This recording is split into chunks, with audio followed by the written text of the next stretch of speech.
சென்னையில் புறநகர் மின்சார ரயில்கள் ரத்து செய்யப்பட்டதால் பேருந்துகளில் அதிக கூட்டம். கூடுதலாக பேருந்துகள் இயக்கப்பட்டதால் தாம்பரம் உள்ளிட்ட இடங்களில் போக்குவரத்து நெரிசல்.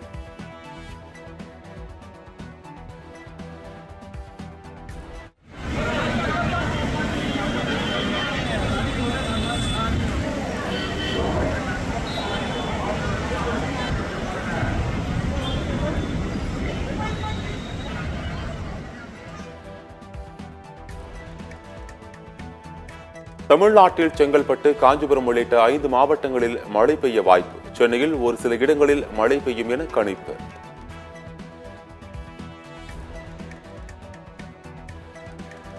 யூடியூபர் இர்ஃபானுக்கு 1500 ரூபாய் அபராதம் விதித்தது போக்குவரத்து காவல்துறை.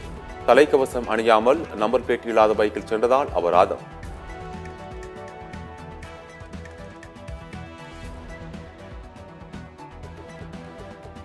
வயநாடு நிலச்சரிவினால் ஏற்பட்டுள்ள பாதிப்பு இந்தியா கண்டிராத சோகம். நிவாரண பணிகளுக்கு தனது அறக்கட்டளை சார்பில் நடிகர் மோகன்லால் 3 கோடி ரூபாய் நிதி உதவி.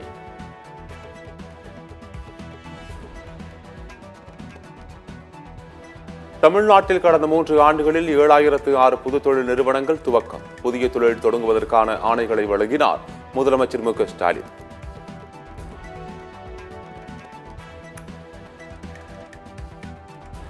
காவிரி கரையோர மக்களுக்கு கூடுதலாக மருத்துவ முகாம்கள். அமைச்சர் மா சுப்பிரமணியன் தகவல்.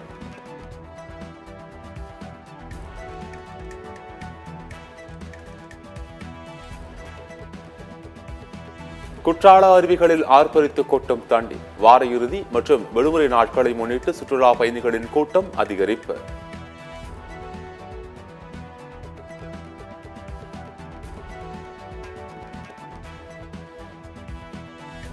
புதுச்சேரியில் பள்ளிகள் துவங்கும் நேரம் மீண்டும் மாற்றம். ஆசிரியர்கள் சங்கங்களின் கோரிக்கையை ஏற்று காலை 9 மணிக்கு பதிலாக 9:15 மணிக்கு துவங்கும் என கல்வித்துறை அறிவிப்பு.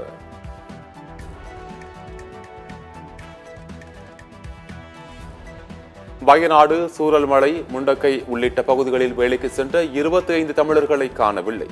தமிழர்களை தேடும் பணியில் சிறப்பு குழு தீவிரம்.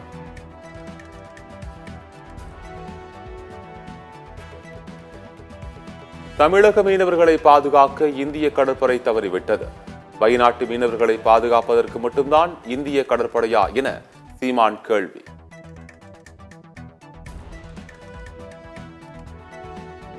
நிலச்சரிவினால் பாதிக்கப்பட்ட 10,000 பேர் 93 நிவாரண முகாம்களில் தங்க வைப்பு. மீட்பு பணிகள் இறுதிக்கட்டத்தில் இருப்பதாக முதலமைச்சர் பினராயி விஜயன் தகவல்.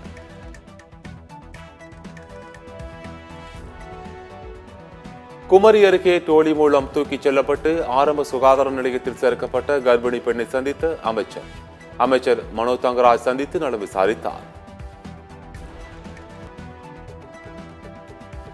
சாதாரண குடிமக்களின் வாழ்க்கையை அணுகும் நீதிமன்றம் லோக் அதாலத். ஏழ்மையான சமூகத்திற்காக அமைக்கப்பட்டது லோக் அதாலத் என உயர்நீதிமன்ற தலைமை நீதிபதி சந்திரசூட் பேச்சு.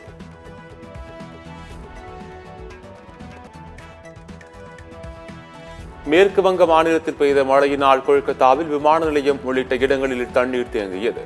சாலைகளில் தேங்கியுள்ள தண்ணீரில் நீந்திச் செல்லும் வாகனங்கள்.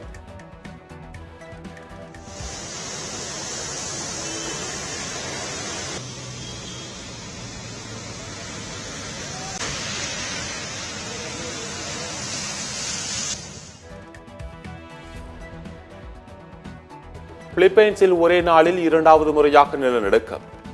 மிண்டனாவ் தீவின் கிழக்கே பார்சிலோனா கிராமத்தின் 10 கிலோமீட்டர் ஆழத்தில் நிலநடுக்கம் ஏற்பட்டதாக தகவல்.